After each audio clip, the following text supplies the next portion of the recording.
AP రాజధానిగా అమరావతికి చట్టబద్ధత తీసుకురావడం అనేటటువంటిది అంత భ్రమ అని వైసీపీ స్టేట్ కోఆర్డినేటర్ సజ్జల రామకృష్ణారెడ్డి ఆరోపణ చేస్తున్నారు.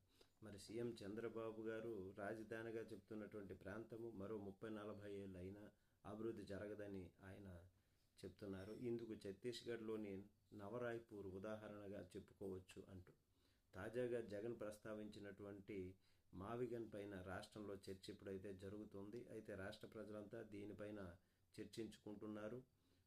రోజు రోజుకి కూడా ప్రజల తాలూకా ఆలోచన మావిగన్ అయితే బాగుంటుంది, ఆల్రెడీ అభివృద్ధి అవుతుంది, తక్కువ ఖర్చుతో రాజధాని తయారవుతుంది అన్నటువంటిది. మరి జగన్ పిలుపుతో మావిగన్కు ఒక రూపు వచ్చిందన్నారు. మావిగన్ను రాజధాని ప్రాంతంగా ప్రకటిస్తే 3 ప్రాంతాలు కూడా అభివృద్ధి చెందుతాయి అంటున్నారు. మరి నాడు తాము ప్రతిపాదించినటువంటి 3 రాజధానులను పక్కన పెట్టారు, ఇప్పుడు మావిగన్ను కూడా అలాగే చేస్తున్నారు అని విమర్శించారు. అయితే అమరావతిలో ఉండేందుకు ఎలాంటి సౌకర్యాలు కూడా లేవు, అందరికీ తెలిసిందే.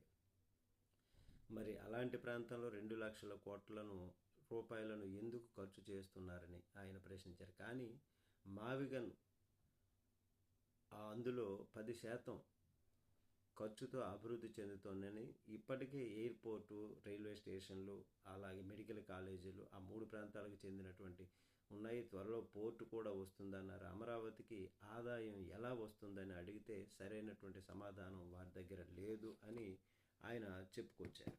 మరి దీనికి మీరైతే ఏమంటారు?